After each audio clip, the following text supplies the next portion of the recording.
ఒక ప్రణాళిక సిద్ధం చేసుకుని మేము ముందుకెళ్తున్నాం. దాన్ని కూడా ఈ ఇన్స్టిట్యూషన్స్ అందరూ కూడా గుర్తిస్తారని, తద్వారా మన రాష్ట్రానికి మరింత మేలు జరుగుతుందని మనస్ఫూర్తిగా మేము ఆశిస్తున్నాం.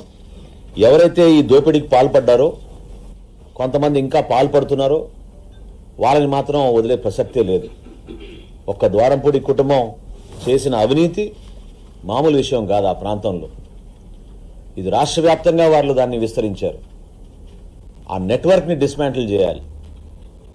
అన్ని జిల్లాల్లోనూ వీళ్ళు భయంకరంగా ఈ మాఫియాని పెంచుకుంటూ వచ్చారు.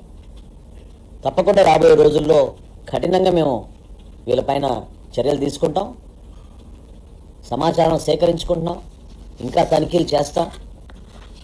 ఈ వ్యవస్థ మాత్రం ప్రక్షాళన జరిగే వరకు ఒక ప్రణాళిక సిద్ధం చేసుకుని రాష్ట్ర ప్రజలకి మేలు చేసే విధంగా మేము ముందుకెళ్తాం. Thank you.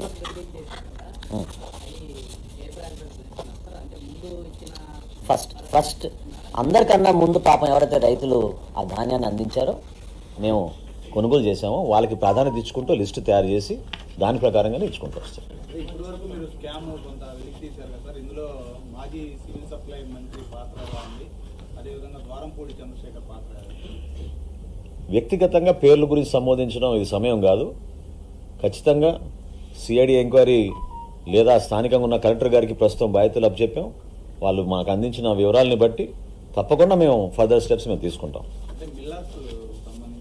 అందరూ ఎవరైతే ఈ వ్యవస్థలో భాగస్వాములు అయిపోయారో, ఎవరైతే అడ్డగోలుగా దోచేశారో, అక్రమంగా పేదవాడి పొట్టగొట్టి వీళ్ళు సంపాదించారో ఎవరిని వదిలే ప్రసక్తే లేదు. కఠినంగా వ్యవహరిస్తాం. అది మా బాధ్యత, మా విధి. డెఫినెట్గా చేస్తాం. చాలా మందికి ఆల్రెడీ తెలుసు ఆ పేర్లు. అధికారికంగా మేము చెప్తాం కొన్ని రోజుల తర్వాత. చెప్తాం.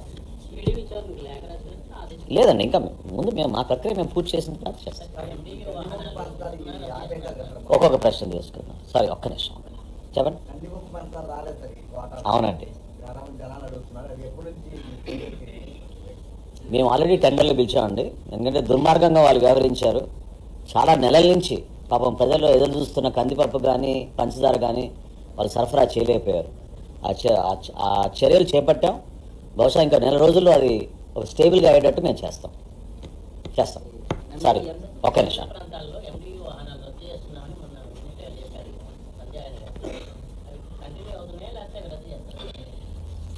ఇదొక మంచి ప్రశ్న వాస్తవంగా. ఎందుకంటే ప్రజలకు ఇంకా తెలియదు. ఈ మాఫియాలో ప్రధాన భాగస్వాములు ఈ ఎండిఓ యూనిట్లు. ఆ విధంగా క్రియేట్ చేశారు గత ప్రభుత్వం. దాదాపు 1500 కోట్ల ఆర్థిక నష్టం కలిగే విధంగా మన కార్పొరేషన్కి 9,260 మొబైల్ డిస్పెన్సింగ్ యూనిట్లు కొన్నారు వీళ్ళు. 9,260 డిస్పెన్సింగ్ యూనిట్లు, మొబైల్ డిస్పెన్సింగ్ యూనిట్ కొని ప్రతి నెల మేము 27,000 రూపాయలు వెచ్చిస్తున్నాం దానికి ఒక్కొక్క యూనిట్కి. ఇంతకన్నా అన్యాయం ఉండదు.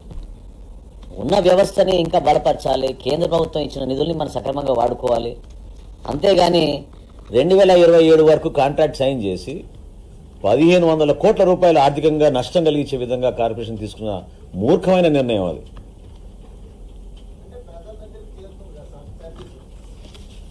తీసుకుందాం మనం అందరూ ఎవరైతే దీంట్లో స్టేక్ హోల్డర్స్ ఉన్నారో అందరితో సంప్రదించి మేము నిర్ణయం తీసుకుంటాం. అందులో ఏం ఇబ్బంది లేదు. నేను సమాధానం ఆల్రెడీ చెప్పాను. We will consult all stakeholders and then come to conclusion. Thank you.